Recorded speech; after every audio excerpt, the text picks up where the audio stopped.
ہم اپنے مذہبی اعتبار سے دستور کو ہاتھ میں لے کر کہہ سکتے ہیں کہ ہمیں اپنے مذہب پر چلنا اور مذہب کو اختیار کرنے کا حق ہے۔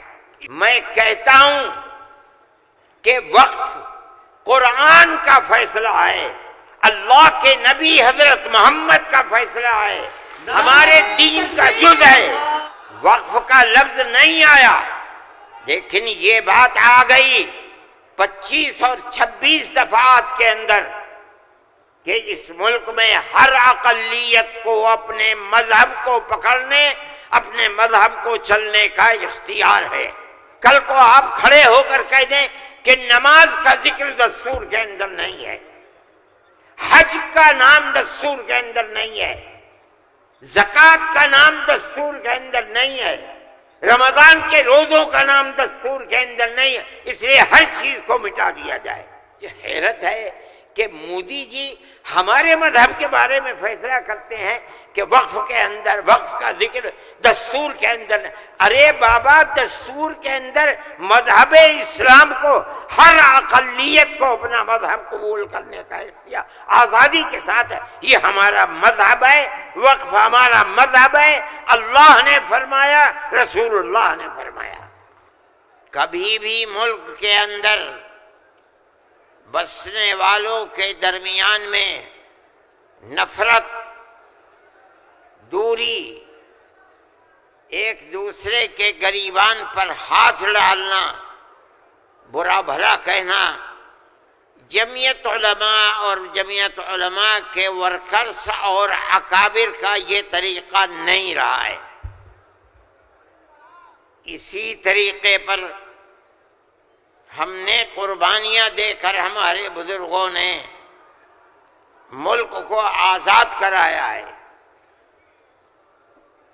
ملک کو آزاد کرانے کے بعد ملک کا دستور بنایا گیا۔ کوئی یہ سمجھتا ہے اگر کہ ملک کا دستور بغیر مسلمانوں کو ساتھ لیے ہوئے صرف ہندوؤں نے دستور بنایا ہے تو وہ بسم اللہ کے گنبد میں رہتا ہے، اسے دنیا کا کچھ پتہ نہیں ہے۔ کیونکہ اس ملک کی آزادی میں ہمارا کردار 145 سال کا کردار ہے۔ کسی کا کردار اتنے لمبے زمانے تک نہیں ہے کہ وہ مرتے مارتے، پھانسی کے پھندوں کے اوپر لٹکتے، اپنی گردنوں کو کٹواتے ہوئے 145 سال تک اس ملک کے اندر ہم نے کام کیا ہے۔ 1803 سے لے کر 1947 تک اگر کوئی مائی کا لال ہے، دودھ پیا ہے تو آ کر کے کہے کہ اس کا کردار 145 سال کا کردار ہے۔ جمعیت علماء کہتی ہے یہ علماء کا کردار ہے۔ یہ کردار پیار و محبت کے ساتھ تھا، گریبان پکڑ کر یہ کردار نہیں تھا۔ ایک دوسرے کے درد میں اور سکھ میں ہر چیز کے اندر شریک تھا۔ یہ ہمارا کردار تھا۔ ہم نے اس طرح سے اس ملک کو آزاد کرایا، کوئی نہیں تھا آزادی کی آواز اٹھانے والا۔ 1803 سے ملک کے لیے قربانی دینے والے 1857 کے اندر صرف دہلی کے اندر 33,000 علماء کو قتل کیا گیا۔ سنبھل میں، مراد آباد میں، میرٹھ میں سینکڑوں علماء کو جس کے جسم کے اوپر لباس عالموں جیسا ہوتا تھا اس کو پھانسی کے تختے پر چڑھا دیا جاتا تھا. کوئی نہیں تھا، کانگریس کا وجود بھی نہیں تھا. کانگریس تو بنی ہے 1883 میں اور 1885 میں اس کا پہلا اجلاس ہوا ہے، جبکہ 1803 سے حضرت شاہ عبدالعزیز صاحب نے اعلان کر دیا تھا کہ ہمارا ملک مسلمانوں کا یا ہندوؤں کا ملک نہیں ہے، نہیں رہا، یہ انگریزوں کا ملک ہو گیا، ہم غلام بن گئے. اب غلامی کی زنجیروں کا توڑنا اور جہاد کرنا ہر ایک کا فرض ہے. ہم اپنے مذہبی اعتبار سے دستور کو ہاتھ میں لے کر کہہ سکتے ہیں کہ ہمیں اپنے مذہب پر چلنا اور مذہب کو اختیار کرنے کا حق ہے. اس دستور کے اندر ہے. نعرہ تکبیر! میرے بھائی، نعرہ تکبیر! میرے بھائی، میرے پاس واٹس ایپ نہیں ہے، میں یہ لغو کام نہیں کرتا، نہ مجھے فرصت ملتی ہے کہ میں اب دیکھتا ہوں ہر وقت واٹس ایپ کو.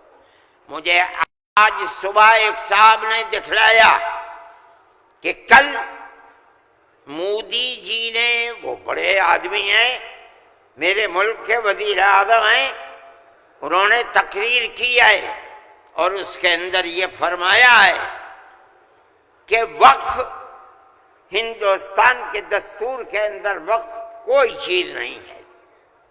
مجھے حیرت ہوئی کہ ایک ملک کا وزیر اعظم اور ہندوستان جیسا وزیر اعظم یہ بات کہہ رہا ہے. میں کہتا ہوں کہ وقف قرآن کا فیصلہ ہے، اللہ کے نبی حضرت محمد کا فیصلہ ہے، ہمارے دین کا جز ہے. وقف کا لفظ نہیں آیا، لیکن یہ بات آ گئی 25 اور 26 دفعات کے اندر کہ اس ملک میں ہر اقلیت کو اپنے مذہب کو پکڑنے، اپنے مذہب کو چلنے کا اختیار ہے. کیا مطلب یہ ہے کل کو آپ کھڑے ہو کر کہہ دیں کہ نماز کا ذکر دستور کے اندر نہیں ہے، حج کا نام دستور کے اندر نہیں ہے، زکوٰۃ کا نام دستور کے اندر نہیں ہے، رمضان کے روزوں کا نام دستور کے اندر نہیں ہے، اس لیے ہر چیز کو مٹا دیا جائے. یہ کیا چیز ہے؟ دستور مجموعی طور پر دستور نے کہہ دیا کہ مسلمان ایک اقلیت ہے اور ہر اقلیت کو اپنے مذہب پر چلنے کا اختیار ہے. مذہب کی ہر چیز اس ایک دفعے کے اندر آ گئی. وقف کا مسئلہ، اسلام کے اندر جو چیز اسلام کی ہے مذہب، وہ چیز ہے جو قرآن کے اندر ہے. ایک دوسری وہ چیز ہے جس کو ہمارے آقا حضرت محمد صلی اللہ علیہ وسلم نے فرما دیا. یہی دو اسلام کی بنیادیں ہیں. سمجھو، قرآن کی آیت ہے 4 سپارے کی پہلی آیت، لن تنالوا البر حتى تنفقوا مما تحبون. لن تنالوا البر، ہرگز تم جنت کو نہیں پا سکتے. بر کی تفسیر مفسرین جنت سے کرتے ہیں.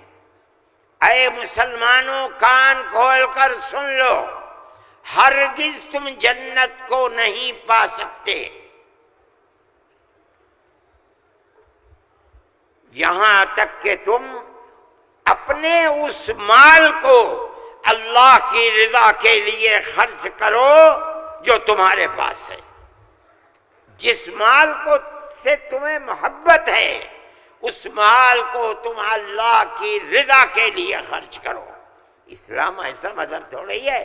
جب یہ آیت اتری اللہ کے نبی نے بیان فرمائی تو نسائی کی حدیث ہے کہ ابو طلحہ انصاری رضی اللہ تعالیٰ عنہ جو ایک دولت مند آدمی تھے، وہ اللہ کے نبی کے پاس آئے اور آ کر کہا کہ یا رسول اللہ، اللہ ہم سے ہمارے مال کے بارے میں فرماتا ہے کہ اگر تم جنت کے طالب ہو تو جو مال سب سے اچھا ہے تم اس کو اللہ کے راہ میں خرچ کر دو۔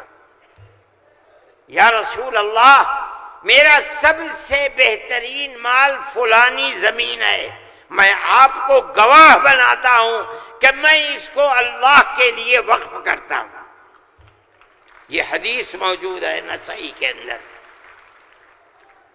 مذہب اور کس چیز کا نام ہے؟ جو اللہ نے فرمایا وہ مذہب ہے، جو رسول اللہ نے فرمایا وہ مذہب ہے۔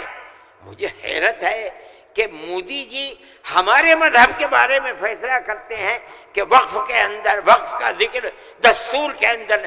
ارے بابا، دستور کے اندر مذہب اسلام کو، ہر اقلیت کو اپنا مذہب قبول کرنے کا اختیار آزادی کے ساتھ ہے۔ یہ ہمارا مذہب ہے، وقف ہمارا مذہب ہے۔ اللہ نے فرمایا، رسول اللہ نے فرمایا۔ حدیث کے اندر آتا ہے کہ جب انسان مر جاتا ہے، یہ مسلم کی حدیث ہے، اذا مات الانسان انقطع عمله عنه، جب آدمی مر گیا اب اس کے اندر کام کرنے کی طاقت بھی نہیں ہے، اب اسے کسی چیز کا ثواب ملتا تھا، نماز پڑھنے کا، روزہ رکھنے کا، نہ نماز پڑھ سکتا ہے نہ روزہ، مگر فرماتے ہیں تین چیزیں ایسی ہیں مرنے کے بعد بھی آدمی قبر میں چلا گیا اسے ثواب ملتا رہتا ہے۔ کیا ہے؟ اس کے اندر پہلی چیز ہے صدقۃ جاریۃ، ایسا صدقہ کر کے جانا کہ جو اس کا ثواب برابر جاری رہے۔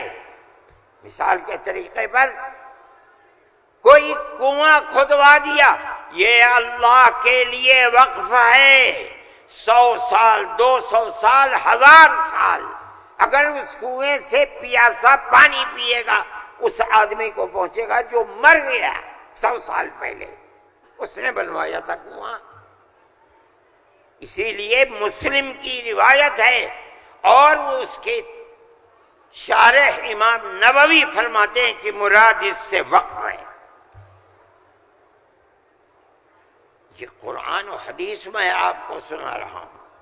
مجھے حیرت ہے کہ ہندوستان جیسے ملک کا وزیر اعظم ایسی بات کہہ رہا ہے، ارے بابا کیا زکوٰۃ کا ذکر آئے گا دستور کے اندر؟ کیا نماز کا ذکر آئے گا دستور کے اندر؟ کل کو کھڑے ہو کے یہ کہہ دو کہ نماز کا ذکر دستور میں نہیں ہے اس لیے نماز نہیں پڑھنے دی جائے گی، زکوٰۃ دستور میں نہیں ہے، زکوٰۃ نہیں کرنی۔ میں سوچتا ہوں کہ اللہ، ملک کا کون بول رہا ہے؟ وزیر اعظم، اور ایسی چیز بول رہا ہے جس کے نہ سر ہے نہ پر ہے۔ ہم اس کے مخالف ہیں۔ ہم کہتے ہیں پڑھو، خود نہیں پڑھتے، پڑھے ہوں کو بلاؤ، ان سے پوچھو دین کیا ہے، مذہب کیا ہے، ہم بتائیں گے۔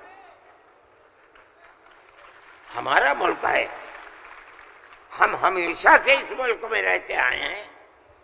اگر ہندو کی ذات برہمن ہے، جاؤ کشمیر میں مسلمان بھی برہمن ہے۔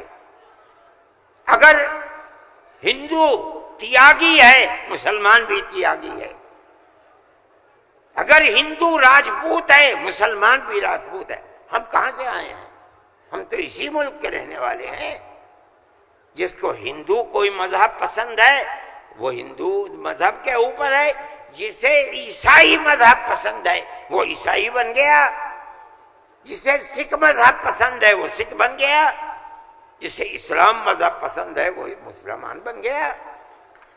لیکن جس طرح ایک گھر کے اندر 5 بیٹے ہیں، ایک ٹھگنا ہے، ایک لمبا ہے، ایک کالا ہے، ایک گورا ہے، یہ اختلاف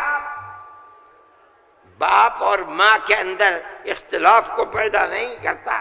اسی طرح ہمارا مذہب ہے کہ آدمی کسی بھی مذہب کو اختیار کر لے، لیکن ہندوستانی ہونے میں ملکی اعتبار سے کوئی فرق نہیں ہے۔ ہمارا مذہب ہے، ہم اس کو مانتے ہیں اور یہی ایک حقیقت ہے، لیکن برا ہو اس نفرت کی سیاست کا۔ ایک ایسی بات کہہ رہے ہیں جس کے نہ سر ہے نہ پیر ہے، ایسا معلوم ہوتا ہے جیسے ہر مذہب کی ایک ایک جزئی چیز کو دستور میں ہندوستان کے اگر لایا جائے گا تو وہ دستور ہوگا، نہیں لایا جائے گا دستور نہیں ہوگا۔ لیکن میں کہتا ہوں کہ یہ غلط ہے، مودی جی کو ایسی کچی بات نہ کہنی چاہیے، لیکن دنیا ہے ہر بات کو کہتی چلی جا رہی ہے۔ آپ کے برابر میں جب ملک کا پرائم منسٹر یہ باتیں کرتا ہے جس سے مسلمانوں کے خلاف نفرت ظاہر ہوتی ہے، ملک کا ہوم منسٹر ایسی باتیں کرتا ہے تو دوسرے کیوں نہ کریں گے؟ آپ نے دیکھا جھارکھنڈ کے اندر جس کے ذمہ دار بنایا گیا آسام کے چیف منسٹر کو، آسام کے چیف منسٹر کی روز کی تقریریں آپ سنیے، مسلمان کو مسلمان نہیں کہتا، اس کی زبان سے مسلمان کا نام نہیں نکلا، ہمیشہ گھس بیٹھیا کہتا ہے۔ میں کہتا ہوں یہ کتنی بڑی جہالت ہے۔ جس برادری کا وہ آدمی ہوگا اس برادری کے مسلمان بھی آسام میں ہوں گے۔ ہندوستان کی کوئی برادری ایسی نہیں ہے جس کے اندر مسلمان نہ ہو، وہ مسلمان کا نام لیتے ہوئے گھبراتا ہے، مگر خدا کی قدرت ہے جو ایک مہینہ جھارکھنڈ کے اندر رات اور دن تقریریں مسلمان کے خلاف کرتا رہا، وہاں مسلمانوں کا نام لے کر ان کے خلاف بولنے والوں کا منہ کالا ہو گیا۔ نعرہ تکبیر، جمعیت علماء ہند، مولانا ارشد مدنی۔ اس کا مطلب کیا ہے؟ اس کا مطلب سمجھو، صرف یہی مطلب نہیں ہے کہ وہ تقریریں کی اور تقریریں کر کے چلے گئے، اس کا مطلب یہ ہے کہ وہ رات اور دن مسلمانوں کے خلاف زہر اگل رہے تھے۔ جھارکھنڈ کے صرف ہندو نہیں، ہندو اور مسلمانوں نے مل کر اس تحریک اور اس سیاست کو تھوک دیا اس کے اوپر۔ ہم اپنے مذہبی اعتبار سے دستور کو ہاتھ میں لے کر کہہ سکتے ہیں کہ ہمیں اپنے مذہب پر چلنا اور مذہب کو اختیار کرنے کا حق ہے۔ میں کہتا ہوں کہ وقف قرآن کا فیصلہ ہے، اللہ کے نبی حضرت محمد کا فیصلہ ہے، ہمارے دین کا جز ہے۔ وقف کا لفظ نہیں آیا، لیکن یہ بات آ گئی 25 اور 26 دفعات کے اندر کہ اس ملک میں ہر اقلیت کو اپنے مذہب کو پکڑنے، اپنے مذہب کو چلنے کا اختیار ہے۔ کل کو آپ کھڑے ہو کر کہہ دیں کہ نماز کا ذکر دستور کے اندر نہیں ہے، حج کا نام دستور کے اندر نہیں ہے، زکوٰۃ کا نام دستور کے اندر نہیں ہے، رمضان کے روزوں کا نام دستور کے اندر نہیں ہے، اس لیے ہر چیز کو مٹا دیا جائے۔ یہ حیرت ہے کہ مودی جی ہمارے مذہب کے بارے میں فیصلہ کرتے ہیں کہ وقف کے اندر وقف کا ذکر دستور کے اندر نہیں۔ ارے بابا، دستور کے اندر مذہب اسلام کو، ہر اقلیت کو اپنا مذہب قبول کرنے کا اختیار آزادی کے ساتھ ہے۔ یہ ہمارا مذہب ہے، وقف ہمارا مذہب ہے، اللہ نے فرمایا، رسول اللہ نے فرمایا۔ کبھی بھی ملک کے اندر بسنے والوں کے درمیان میں نفرت، دوری، ایک دوسرے کے گریبان پر ہاتھ ڈالنا، برا بھلا کہنا، جمعیت علماء اور جمعیت علماء کے ورکرز اور اکابر کا یہ طریقہ نہیں رہا ہے۔ اسی طریقے پر ہم نے قربانیاں دے کر ہمارے بزرگوں نے ملک کو آزاد کرایا ہے۔ ملک کو آزاد کرانے کے بعد ملک کا دستور بنایا گیا۔ کوئی یہ سمجھتا ہے اگر کہ ملک کا دستور بغیر مسلمانوں کو ساتھ لیے ہوئے صرف ہندوؤں نے دستور بنایا ہے تو وہ بسم اللہ کے گنبد میں رہتا ہے، اسے دنیا کا کچھ پتہ نہیں ہے، کیونکہ اس ملک کی